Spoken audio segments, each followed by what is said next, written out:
नमस्कार दोस्तों, मेरा नाम है रजनीश। स्वागत करता हूं आपका हमारे YouTube channel connecting India exam solution में। दोस्तों, connecting India exam solution India का ऐसा प्लेटफॉर्म है जहां पे आपको एक्सपोर्ट इंपोर्ट से रिलेटेड सारी जानकारी डिटेल में बताई जाती है, समझाया जाता है कि इंडिया से एक्सपोर्ट कैसे करें, उसका प्रोसीजर क्या है, क्या क्या डॉक्यूमेंट आपको बनाने, मार्केटिंग कैसे करना है, बायर फाइंड कैसे करना है, इन सारी चीज़ों के बारे में डिटेल में जानकारी आपको यहाँ पर दी जाती है। तो मैं आपसे रिक्वेस्ट करूँगा कि अगर आप हमारे यूट्यूब चैनल पर नए हैं तो हमारे चैनल को सब्सक्राइब करें, बेल आइकन को प्रेस करें ताकि आपको हमारे आगे आने वाले वीडियोस के नोटिफिकेशन मिलते रहें। दोस्तों, वीडियो में बढ़ते आगे बात कर लेते हैं आज के इस टॉपिक की, जिसमें हम आपको बताएंगे कि एक्सपोर्ट इंपोर्ट के अंदर क्या क्या डिफरेंट टाइप्स की जो है पैकेजिंग काम में ली जाती है। आप अपने मटेरियल को किस तरीके से एक्सपोर्ट में पैक करेंगे और कैसे आगे एक्सपोर्ट करेंगे। कई सारे लोगों के क्वेश्चन हमें आते हैं, सर हमें ये प्रोडक्ट है, इस प्रोडक्ट को पैकेजिंग कैसे करना है जिससे खराब ना हो, या हमारा कोई और टाइप का पेरिशेबल आइटम है, नॉन पेरिशेबल आइटम है, इनको किस तरीके से पैक किया जाए और क्या क्या डिफरेंट काइंड ऑफ पैकेजिंग इसमें यूज ली जाएगी। और अगर किसी भी तरीके की पैकेजिंग यूज ली जाती है तो उसके अदर क्या कंप्लायंसेस होते हैं। जैसे कि आप वुडन पैकेजिंग करते हैं तो उसमें फ्यूमिगेशन कराना कंपलसरी है। तो इसी तरीके से काफी सारे क्वेश्चंस और काफी सारे डाउट्स आप लोगों को रहते हैं, तो उन डाउट्स को क्लियर करने के लिए ये वीडियो हमने आपके लिए बनाया है, जिसमें आपको एक कंप्लीटली जानने को मिल जाएगा कि किस तरीके से आप अगर इंडिया से एक्सपोर्ट करेंगे तो क्या क्या पैकेजिंग, किस टाइप का पैकेजिंग मटेरियल आपको यूज में लेना पड़ेगा। तो चलिए दोस्तों, वीडियो को शुरू करते हैं।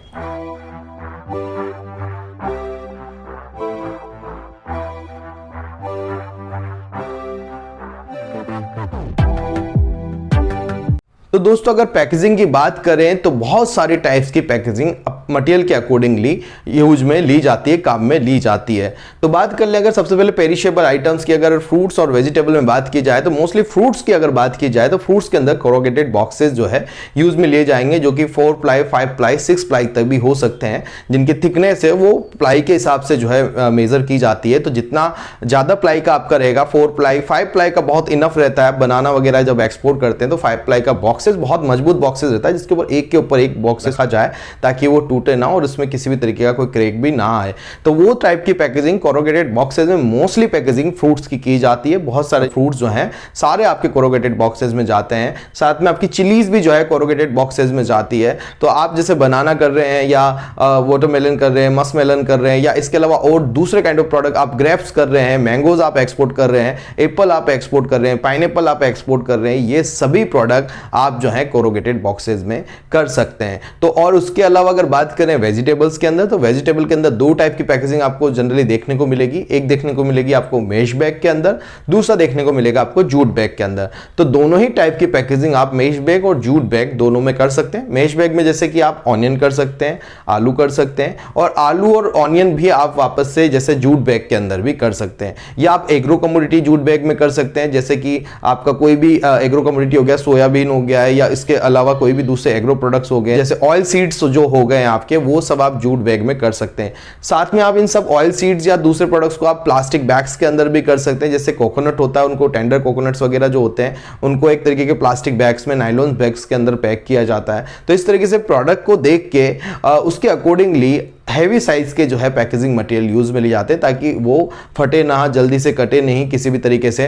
तो यहाँ पे जो कोकोनट्स होते हैं थोड़े हैवी होते हैं, तो उनके लिए बहुत ज़्यादा मजबूत बैग्स चाहिए होते हैं। तो उसी हिसाब से बैग बनाया जाता है। आप जैसे पोटेटोज को एक्सपोर्ट करेंगे तो उसके लिए भी आपको जूट बैग जो है यूज करना रहता है। जनरली जूट बैग में पोटेटोज एक्सपोर्ट हो जाते हैं। मेश बैग वगैरह में आप ऑनियन या उसके अलावा कोई दूसरी वेजिटेबल्स जो है एक्सपोर्ट की जा सकती है। तो इस तरीके से मेश बैग, जूट बैग और प्लास्टिक बैग्स जो नायलॉन बैग्स होते हैं उनके अंदर भी आप एक्सपोर्ट कर सकते हैं। तो ये डिफरेंट काइंड पैकिंग मटेरियल आप प्रोडक्ट के अकॉर्डिंगली चूज करके एक्सपोर्ट कर सकते हैं।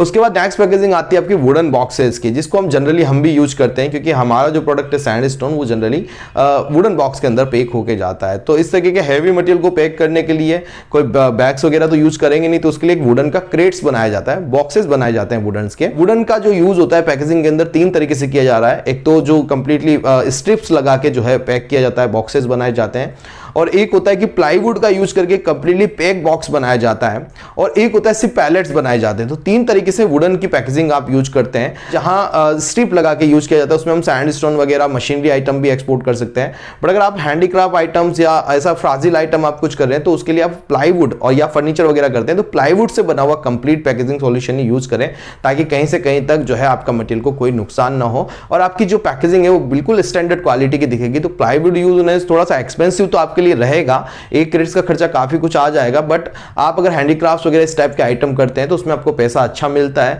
तो आप अच्छी क्वालिटी का जो है पैकिंग मटेरियल यूज करें और उससे आपका ज़्यादा अच्छा रहेगा, ताकि मटेरियल की सेफ्टी भी बहुत अच्छी रहेगी। पैलेट्स के अंदर जो है आप नेचुरल स्टोन्स को एक्सपोर्ट करते हैं जो हैवी होते हैं, जो टूटने फूटने का खतरा नहीं रहेगा, या कोई मशीनरी जिसके टूटने का खतरा नहीं है, या किसी टाइप की जैसे लेड एसिड बैटरीज की जाती है वो भी पैलेट्स के ऊपर कर सकते हैं, या वुडन बॉक्सेस में भी कर सकते हैं। ऐसे डिफरेंट काइंड ऑफ मटेरियल को अलग अलग हिसाब से जो है आप लोग पैकिंग करते हैं। अब इसके अंदर different kind of packing material भी यूज किया जाता है। जैसे बॉक्सेस में जब पैक करते हो तो इनर पार्ट जो होता है उसमें आप बबल्स वाले पॉलीथीन यूज करते हैं, थर्माकोल्स की शीट्स यूज करते हैं। उसके अलावा बेल्टिंग सॉल्यूशंस जो है यूज किया जाता है, क्योंकि जब क्रेट्स को पैक किया जाता है उसके ऊपर बेल्ट किया जाता है पूरा, उसको और मजबूती देने के लिए। तो इस तरह से, और क्लिप्स वगैरह होते हैं, different kind of packing material भी आप जो है एक्सपोर्ट के अंदर यूज किया जाता है। जैसे आप बनाना की भी पैकेजिंग करते हैं तो लाइट एक थर्माकोल की शीट आती है बिल्कुल 2 mm की, तो उसको भी जो है जो बॉक्स का अंदर वाला पार्ट होता है उसके अंदर पहले उसको बिछाया जाता है, उसके बाद बनाना रख के उसको रैप करके और फिर बॉक्स को पैक कर दिया जाता है। इसी तरीके से काफी सारे पैकिंग मटेरियल, छोटे छोटे पैकिंग मटेरियल भी जो है पैकेजिंग में यूज किए जाते हैं। मखाना की पैकेजिंग की बात करें तो आप जनरली इसको जो आपके मेश बैग होते हैं उनमें भी कर सकते हैं, नाइलॉन बैग्स वगैरह में भी आप जो है कर सकते हैं। तो ऐसे हल्के प्रोडक्ट्स को भी इस टाइप के जो बैग्स होते हैं प्लास्टिक वगैरह उसमें कर सकते हैं। नेक्स्ट पैकेजिंग यहाँ पे होती है पॉलीथीन बैग्स की, जो पॉलीथीन के अंदर आप गारमेंट्स को जनरली यूज किया जाता है, गारमेंट्स को पैक करने के लिए यूज किया जाता है, रेडीमेड गारमेंट्स में ये यूज होता है। उसके अलावा दूसरे भी जो इंडस्ट्रियल जो ड्रेसेस होती है उनको भी पैक किया जाता है, या उसके अलावा दूसरे काइंड ऑफ ड्रेसेस होती है उनको भी पॉलीथीन्स में पैक करके और एक बॉक्सेस के अंदर भी पैक किया जा सकता है। तो इस तरीके से डिफरेंट मटेरियल के accordingly different kind of packaging use किए जाते हैं। सेफ्टी इक्विपमेंट्स वगैरह के लिए भी पॉलीथीन के बैग्स वगैरह भी यूज किए जाते हैं। तो ऐसे काफी सारे प्रोडक्ट्स हैं जिनके लिए अलग अलग हिसाब से अलग अलग पैकेजिंग को यहाँ पे डिजाइन किया गया है। अब आप अगर घी की बात करें, हनी की बात करें, तो इसमें जो है आप प्लास्टिक बोटल्स, ग्लास के जार भी जो है यूज किए जाते हैं। तो प्लास्टिक बोतल और ग्लास जार भी जो है जनरली अभी काफी सारे प्रोडक्ट्स के लिए यूज किए जाते हैं। जैसे कि अगर आपको घी एक्सपोर्ट करना है तो आप जनरली इसमें कांच की बोतल्स के अंदर उसको भर के और कोरुगेटेड बॉक्स में पैक करके भेजा जाता है। इसी टाइप से हनी भी जो है प्लास्टिक बोतल और मोस्टली कई लोग उसको कांच की बोतल के अंदर मांगते हैं, मतलब ग्लास बोतल के अंदर उसकी पैकेजिंग की जाती है। तो वो भी आप जो है यहां से उस ग्लास बोतल में पैक करके आप मटेरियल को कोरुगेटेड बॉक्सेस के अंदर रख के फिर एक्सपोर्ट कर सकते हैं। तो ऐसे हनी हो गया या और कोई डेयरी प्रोडक्ट हो गए, उनके लिए भी आप ग्लास बोतल और प्लास्टिक जार भी यूज कर सकते हैं। उसके अलावा जो नेक्स्ट पैकेजिंग आपकी आती है वो आती है प्लास्टिक ड्रम्स की। तो प्लास्टिक ड्रम्स के अंदर भी बहुत सारे लोग डिफरेंट काइंड ऑफ मटेरियल को डायरेक्टली एक्सपोर्ट करते हैं। जैसे जितने भी केमिकल एक्सपोर्ट होते हैं वो बड़े बड़े प्लास्टिक ड्रम्स के अंदर एक्सपोर्ट होते हैं। उसके अलावा अभी मैंगो पल्प भी जो है प्लास्टिक ड्रम्स के अंदर मोस्टली एक्सपोर्ट किया जाता है। प्लास्टिक की बोतल्स होती है उसमें भी किया जाता है, बट मोस्टली वो बड़े बड़े ड्रम्स के अंदर मैंगो पल्प को एक्सपोर्ट किया जाता है, जो different kind of industry, food industry में जो है बहुत ज्यादा यूज में लिया जाता है। तो मैंगो पल्प को भी ड्रम के अंदर पैक किया जाता है और उसके नीचे वुडन के पैलेट्स बनाए जाते हैं ताकि उस ड्रम्स को आसानी से फॉकलिफ्ट्स के माध्यम से उठाया जा सके और एक जगह से दूसरी जगह पे प्लेस किया जा सके। तो इस तरीके से कभी कभार 2 टाइप के मटेरियल को यूज करके भी एक स्टैंडर्ड पैकेजिंग बनाई जाती है और ड्रम्स के माध्यम से भी आप यहाँ पे एक्सपोर्ट कर सकते हैं। तो जैसा कि मैंने बताया दोस्तों, डिफरेंट मटेरियल और डिफरेंट काइंड ऑफ पैकेजिंग आपको इसमें यूज करनी पड़ती है। मटेरियल के अकॉर्डिंगली आप पैकेजिंग सेलेक्ट कर सकते हैं। कोई स्टैंडर्ड ऐसा कोई पैकेजिंग का कोई मॉड्यूल नहीं है कि इसको ऐसे करना है, बट कुछ प्रोडक्ट्स के लिए है। जैसे मैंगो के लिए एपिटा के हिसाब से बहुत सारे अलग अलग मॉड्यूल बनाए गए हैं कि इनको इस तरीके से पैकेजिंग करना है। तो आप अगर एग्रो प्रोडक्ट में डील कर रहे हैं तो उसके पैकेजिंग स्टैंडर्ड को देख लें, बाकी किसी और मटेरियल के अंदर ज्यादा दिक्कत नहीं आती। मोस्टली पैकेजिंग पे ध्यान देने की जरूरत है फूड आइटम के ऊपर, एग्रो प्रोडक्ट के अंदर, पेरिशेबल आइटम्स के अंदर। बाकी और किसी भी प्रोडक्ट्स के अंदर आपको ज्यादा टेंशन लेने की जरूरत नहीं है। पैकेजिंग जो नॉर्मल वे में आप लोकली करते हैं उसी तरीके से थोड़ा मजबूत पैकेजिंग आप बना लें और वो एक्सपोर्ट क्वालिटी की पैकेजिंग आप रखें, अच्छी ब्रांडिंग करें, लोगो वगैरह लगाएं और उसको जो है एक्सपोर्ट आप कर दें। तो इस तरीके से आपकी पैकेजिंग में बहुत कुछ डिपेंड करता है, क्योंकि आपकी जितनी अच्छी पैकेजिंग रहेगी उतना मटेरियल प्रीमियम दिखेगा। तो जितना प्रीमियम दिखाना है उसके लिए पैकेजिंग को अच्छे से डिजाइन कराएं, लोगो वगैरह अच्छे डिजाइन कराएं।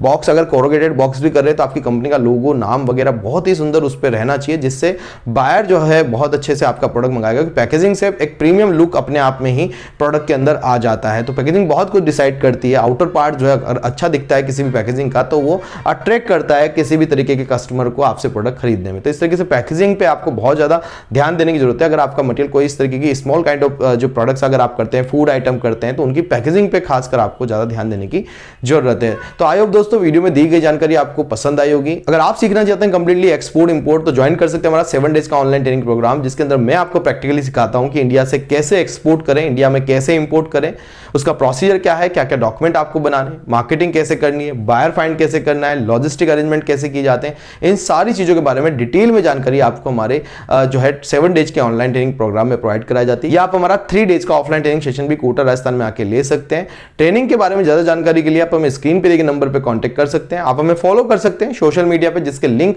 आपको डिस्क्रिप्शन में मिल जाएंगे। आप हमारा टेलीग्राम चैनल ज्वाइन कर सकते हैं, जिसका भी लिंक आपको डिस्क्रिप्शन में मिल जाएगा, जिसमें हम डेली बेसिस पे export import related updated knowledge आपके साथ शेयर करते रहते हैं, जहां पे आपको काफी सारी एक्सपोर्ट इंपोर्ट की नॉलेज जो है मिलती है। तो मिलते हैं हमारे नेक्स्ट वीडियो में। Thank you very much.